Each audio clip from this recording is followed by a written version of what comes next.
Hello friends, welcome to Nav classes. I am Navdeep Kaur. So friends, आज मैं आपके साथ डिस्कस करने वाली हूँ what are the type of researches which we can write during our PhD.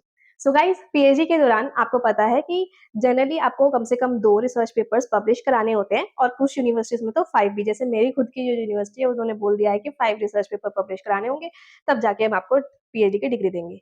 और कुछ कुछ यूनिवर्सिटीज में 2 मांगते हैं। हालांकि यूजीसी का कोई रूल नहीं है, उन्होंने बोल दिया कि बिना कोई कंपल्सरी नहीं है, लेकिन फिर भी यूनिवर्सिटीज अपने लेवल पे रूल्स क्रिएट कर सकती हैं और रूल्स क्रिएटेड हैं भी। ठीक है, तो आप बिना रिसर्च पेपर लिखे तो बच नहीं सकते। सो गाइस, रिसर्च पेपर जो आर्टिकल्स होते हैं, तो ये आप लिखते हैं और अच्छे जर्नल्स में पब्लिश कराते हैं। जैसे काफी बार क्राइटेरिया होता है कि Scopus, Web of Science, SSCI, SCI, ABDC, AVS, इस तरीके के कैटेगरी में आपको अपने पेपर्स पब्लिश करवाने हैं। सो गाइज, आज हम डिस्कस करेंगे type of research articles that you can write. तो गाइज, यहाँ पर बहुत सारे डिफरेंट डिफरेंट सब्जेक्ट्स हैं। तो कुछ सब्जेक्ट ऐसे हैं जहाँ पे क्वालिटेटिव टाइप की रिसर्च ज़्यादा चलती है और कुछ है जिसमें क्वांटिटेटिव। और अगर हम क्वांटिटेटिव रिसर्च में आए भी, देन इम्पेरिकल रिसर्च में भी कुछ ऐसे सब्जेक्ट होते हैं जहाँ पे आप सेकेंडरी डाटा को लेकर रिसर्च पेपर लिखते हैं और कुछ ऐसे होते हैं जहाँ पे आप प्राइमरी डाटा कलेक्ट करते हैं। तो नव क्लासेस पे रिसर्च मेंटरशिप कोर्स में मैं आपको ये सभी टाइप के रिसर्चेस सिखाती हूँ। और अब स्टूडेंट्स की डिमांड पे कि भाई अगर आप सारे ऑल इन वन पर्टिकुलर एक ही कोर्स के अंदर रिसर्च आर्टिकल्स की मेथोडोलॉजी सीखना चाहते हो, तो रिसर्च मेंटरशिप कोर्स है। लेकिन अगर आप चाहते हो कि नहीं, मुझे जस्ट एक एग्जांपल के लिए स्मार्ट पीएलएस ही सीखना है, मुझे जस्ट ईएफए ही सीखना है, ठीक है, देन अलग अलग कोर्सेज आर ऑल्सो अवेलेबल। तो मतलब bundled all in one with interview guidance and each and everything. और otherwise single single courses are also available in classes app में। कि उसमें मैं कैसे सिखाती हूँ, उसमें आपको पर्सनलाइज, आप जैसे फर्स्ट वीडियो देखते हैं उसके बाद में आप कोर्स के अंदर नोटिस बोर्ड का टैब होता है, वहां पे क्लिक करके कॉन्टेक्ट फॉर्म होता है, वहां पे उसको फिल करते हैं। देन मैं खुद आपको फिर कॉल करती हूँ सो दैट आपकी क्वेरी को रिजॉल्व कराया जाए और आपका टाइटल डिस्कस करने में हेल्प की जाए। फिर आप एक एक असाइनमेंट बना के मेरे को व्हाट्सएप पे चेक करवाते हैं, मेरा पर्सनल नंबर आपको मिल जाता है। और कहीं पे भी कोई भी डाउट होता है तो आप मेरे से पूछ सकते हैं। और each and every time when you want to ask me during your course subscription, आप गूगल फॉर्म भरेंगे, फिर मैं आपको उसका रिप्लाई करती हूँ, सॉल्व करती हूँ आपके प्रॉब्लम्स। अब बात करते हैं type of the articles. So guys, हम शुरू करते हैं जरा इम्पेरिकल से, ठीक है। अगर आप सब कुछ समझना चाहते हो ना, तो ये पूरी वीडियो को ध्यान से समझिएगा। मैं ईच एंड एवरीथिंग समझाने वाली हूँ। मेरे खुद के रिसर्च पेपर्स पब्लिश हो चुके हैं Scopus Web of science Q1 quarterly 1 is the bestest and impact factor 9 and above इनमें। और वो भी फ्री वाला हम करते हैं, ठीक है। हम लोग पेड वाला रिसर्च पेपर पब्लिश नहीं कराते, क्योंकि ओरिजिनली इतने लेवल के पेड पब्लिकेशंस में लैक्स, 3 लाख, 4 लाख, 5 लाख की फीस होती है। सो गाइज, मैं आपको ये भी सिखाती हूँ कि कैसे आप फ्री ऑफ कॉस्ट भी अपने रिसर्च पेपर पब्लिश करा सकते हैं। पब्लिकेशन कराने का भी प्रोसेस, अपनी मैन्युस्क्रिप्ट को कैसे रेडी करना है, अपना ऑथर बायो कैसे बनाना है, वो सारी चीजें भी मैं आपको सिखा देती हूँ। चलिए, सो लेट्स अंडरस्टैंड कि इम्पेरिकल पेपर जिसमें हम सर्वे करते हैं, तो यहाँ पर एक होता है इम्पेरिकल पेपर जिसको हम जाके डेटा कलेक्ट करते हैं, सर्वे करते हैं। उसमें भी there are different type of methodologies. Like आप लोग इसके लिए एक्सपर्ट से डाटा कलेक्ट करके, ज्यादा डेटा नहीं कलेक्ट करना है, लाइक 15, 21, मतलब ऑड नंबर्स में कलेक्ट करते हैं डाटा, ठीक है। तो उसके बेसिस पे अगर अपन स्टडी करना चाहें तो आप multi criteria decision making approach को यूज कर लेते हैं, ठीक है। एमसीडीएम मेथडोलॉजी होती है वो, जिसमें मैंने कोर्स के अंदर भी बीडब्ल्यूएम, आईएएसएम, मिकमैक और आगे जाके डीमेटल वगैरह बहुत कुछ आगे भी करवाने वाले हैं, और ये अभी तक करवा चुकी हूँ मैं। फजी लॉजिक वगैरह ये सब, तो ये भी बहुत अच्छी जगह पे रिसर्च पेपर जाकर पब्लिश होते हैं। देन गाइस, अगर आप चाहते हो कि जैसे पूरा पीएचडी का फुल फ्लैश पेपर, जैसे हम लोग सर्वे करते हैं, जितने भी सोशल साइंस के स्टूडेंट्स होते हैं, ह्यूमैनिटीज के स्टूडेंट होते हैं, ह्यूमैनिटीज में बहुत सारे सब्जेक्ट आते हैं, like commerce, management, political science and etcetera, ठीक है, क्योंकि बहुत सारे सब्जेक्ट्स हैं। तो जहाँ पे सर्वे बेस्ड रिसर्च पॉसिबल होती है, वहाँ हम सिटीजन से, एग्जाम्पल के लिए स्कूल के स्टूडेंट से, स्कूल टीचर से, या फिर कंज्यूमर से, ठीक है। अगर पॉलिटिकल है तो वही इंडियन सिटीजन हो गए, तो इस तरीके से डेटा कलेक्ट करते हैं। कभी कभी अगर फॉर्म बेस्ड है, तो जैसे मेरा फॉर्म के ऊपर डेटा कलेक्शन करना होता है, मेरा टॉपिक ऐसा है, तो मैं फॉर्म से जाके डाटा कलेक्ट करती हूँ। तो this is how we collect the data. Now इसके अंदर आप कौन सी मेथोडोलॉजी यूज कर सकते हो? आप exploratory factor analysis based research paper लिख सकते हो। काफी बार आप मिक्स मेथड अप्रोच कर सकते हो, लाइक एसएलआर भी कर लिया और ईएफए भी कर लिया, और उसके साथ आपने कोई डी मेटल का भी कर लिया, तो इसको मिक्स अप्रोच कहते हैं। ठीक है, लाइक एमसीडीएम प्लस ईएफए दोनों को मिक्स करके एक रिसर्च पेपर लिख लिया। ठीक है, ऐसे भी कर सकते हैं। अभी मैं बताती हूँ कि ईएफए इज एक्सप्लोरेटरी फैक्टर एनालिसिस, जो कि आप जिससे स्केल डेवलप भी कर सकते हो, क्वेश्चन आयर डेवलपमेंट होता है। ठीक है, इससे, और इसके अंदर डेटा कितना चाहिए होता है, लगभग 200 के आसपास, थोड़ा सा नीचे ऊपर हो तो भी चलेगा, और जितना ज्यादा होता है उतना अच्छा होता है, लेकिन ईएफए के अंदर बहुत ज्यादा रिक्वायर्ड नहीं है, तो 170 200 इसके आसपास का भी चल जाता है। ठीक है, देन अब इससे बड़ी मेथोडोलॉजी पे आते हैं। फिर हम करते हैं स्ट्रक्चर इक्वेशनल मॉडलिंग, जिसमें पूरा फुल फ्लेज मॉडल होता है कि एक चीज का कॉज है, इफेक्ट है, मीडिएटर है, मॉडरेटर है, कंट्रोल वेरिएबल है, ये सारी चीजों का यूज हो रहा होता है। तो गाइज उसके लिए आपको जो सैंपल साइज चाहिए होता है वो 500 एंड अबव के आसपास चाहिए होता है। एंड ये हम लोग 2 सॉफ्टवेयर्स की हेल्प से कर सकते हैं, और मैंने दोनों मेथोडोलॉजी क्लास में करा रखी है। एक है अमोस सॉफ्टवेयर के थ्रू स्ट्रक्चर इक्वेशनल मॉडलिंग, और एक होती है स्मार्ट पीएलएस के थ्रू। सो अगर आपका डेटा नॉन नॉर्मल है, मतलब कि या फिर आप इस तरीके से है कि मतलब पूरा हर एक ऑडियंस को एकदम क्लियर पिक्चर नहीं है, तो ज्यादातर ऐसे केसेस में, सोशल साइंस के केसेस में, स्मार्ट पीएलएस यानी कि partial least square method, PLS partial least square method के थ्रू किया जाता है।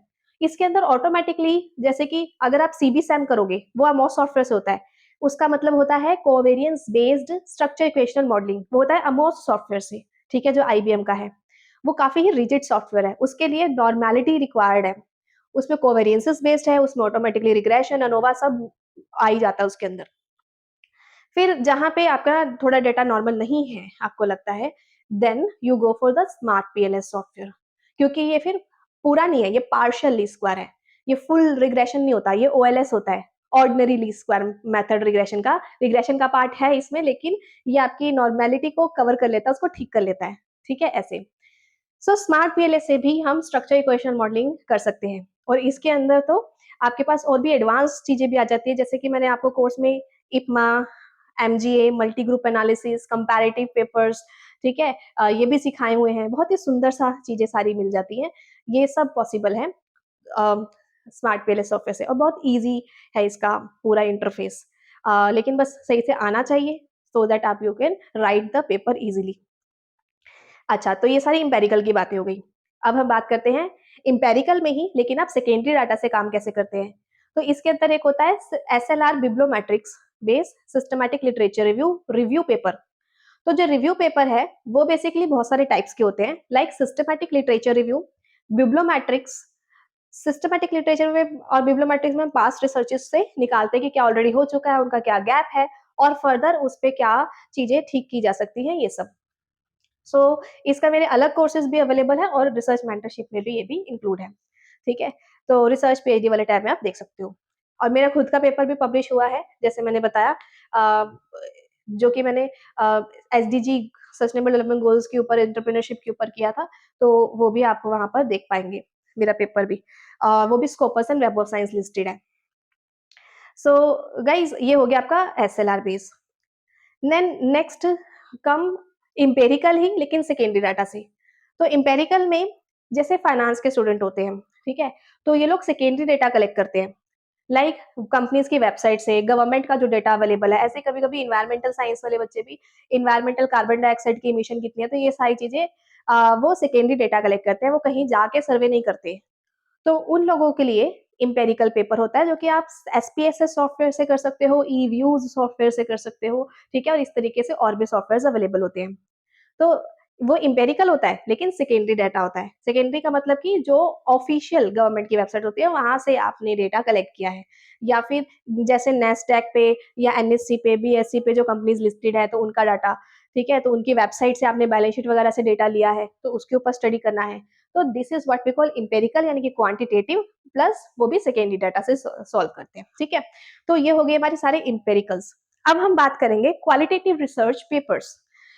सो गाइस, जैसे कुछ पेपर कुछ सब्जेक्ट्स होते हैं like music, history, English literature, Hindi literature, ठीक है। तो ऐसे केस में आप लोग अगर इम्पेरिकल वाले में से करना चाहते हो तो हम एमसीडीएम मेथड यूज करते हैं। काफी पेपर रिसेंटली पब्लिश हुए भी है, मेरे स्टूडेंट्स ने भी बनाए हैं, ठीक है। तो वो भी एक ऑप्शन है जिसमें आप एक्सपर्ट का डाटा लेते हो, आपको बहुत ज्यादा डाटा भी नहीं चाहिए और आपने स्टडी भी कर लिया। दूसरा केस हो सकता है केस स्टडी, ग्राउंडेड थ्योरी लिखना, और ये भी मैं आपको कोर्सेज में आगे करवा रही हूँ, ठीक है। तो आपको क्वालिटेटिव भी मिल जाएगा।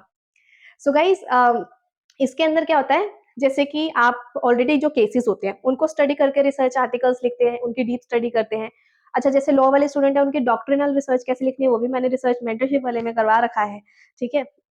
अच्छा, तो इंटरव्यू करके कैसे हम रिसर्च लिखते हैं, आप ग्राउंडेड थ्योरी, और ग्राउंडेड थ्योरी से ही रिलेटेड और भी इस तरीके की थ्योरीज हैं जिसके ऊपर बेस अगर आप चाहें तो थ्योरी बिल्डिंग का लिख सकते हैं पेपर। इवन थ्योरी बिल्डिंग हमारे कॉमर्स, मैनेजमेंट, इकोनॉमिक्स इस तरीके के सब्जेक्ट्स में भी अवेलेबल है, क्योंकि थ्योरीज तो होती है ना, थ्योरी बनी कैसे, थ्योरी बनी ही थ्योरी बिल्डिंग वाले चीजों से है। तो अगर आपको इसमें इंटरेस्ट है कि भाई आपकी भी थ्योरीज बने और आप भी थ्योरी पब्लिश हो, तो क्या पता आपकी थ्योरीज भी स्कूल कॉलेजेस में बच्चे पढ़ रहे होंगे, राइट। तो थ्योरी बिल्डिंग पेपर भी आप लिख सकते हैं। तो दीज आर क्वालिटेटिव रिसर्चेज, इसमें आप केस स्टडी, इंटरव्यू भी कर सकते हैं, थ्योरी बिल्ड कर सकते हैं, ठीक है। सो इस तरीके के होते हैं।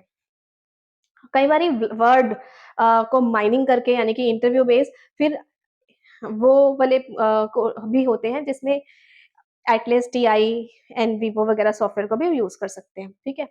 So this is all about which type of research article you can write. अब मुझे आप ना कमेंट करके बताइएगा कि आपका सब्जेक्ट क्या है और आपको क्या समझ में आया है कि आपके सब्जेक्ट के हिसाब से आपके लिए कौन सी मेथोडोलॉजी पॉसिबल है, ठीक है। वैसे करने को तो सभी मेथोडोलॉजी आजकल मिक्स रिसर्च के टाइटल्स होते हैं, ठीक है। मिक्स मेथड अप्रोच होती है और इंटरडिसिप्लिनरी स्टडीज होती हैं, जिसके अंदर आप अपने टॉपिक को दूसरे सब्जेक्ट के टॉपिक के साथ भी मिक्स करके लिखते हैं, है ना। तो इस तरीके से भी कर सकते हैं। अगर आप रिसर्च आर्टिकल लिख के किसी अच्छे जर्नल में पब्लिश करवाते हो तो आपका जो एकेडमिक परफॉर्मेंस इंडिकेटर होता है, एपीआई स्कोर, उसमें आपको 10 पॉइंट्स पर रिसर्च पेपर मिलते हैं, और अब तो 10 आर्टिकल्स आप इसमें करवा सकते हो।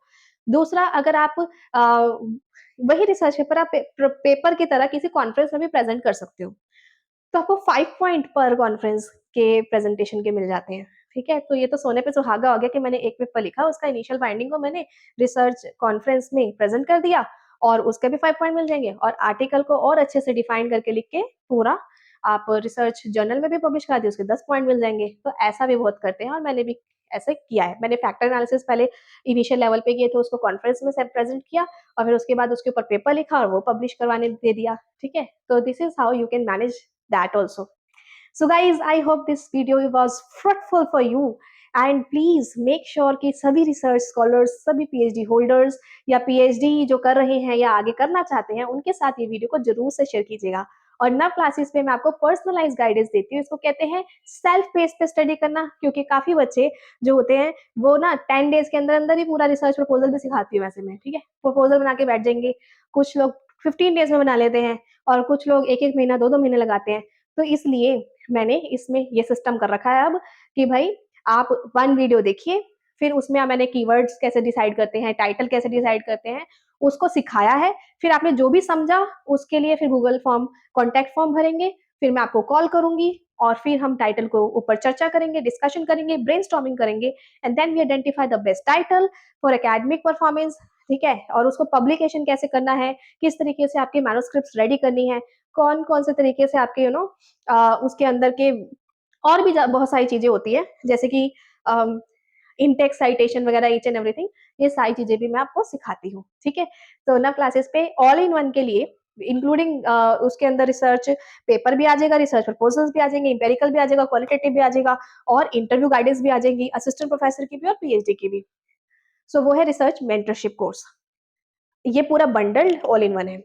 अगर आप चाहते हो कि आप एक साथ इतना कुछ टाइम वैसे भी नहीं दे पाओगे और एक टाइम पे एक पर्टिकुलर मेथोडोलॉजी पे टाइम लगाना चाहते हो, then you can go for individual courses also, कि भाई एक एक करके हम करते चले जाएंगे। तो फिर रिसर्च पीएचडी वाले टाइम में आपको अलग अलग भी मिल जाएंगे, प्रपोजल अलग, एसएलआर बेस्ड पेपर अलग, एमसीडीएम अलग, PLS वाला कोर्स अलग, EFA वाला अलग. This is how. और हर एक रिसर्च के कोर्स में I will give you the personalise guidance. Don't worry at all, you will get full assistance from my side. So thank you guys. So dream, believe, act and achieve. सपने देखो, भरोसा करो, act करो, you will achieve it. I'm always with you. Make sure to share this video with maximum of the friends. And आप अपने विचार, अपने comments भी लिख सकते हैं comment में. Thank you.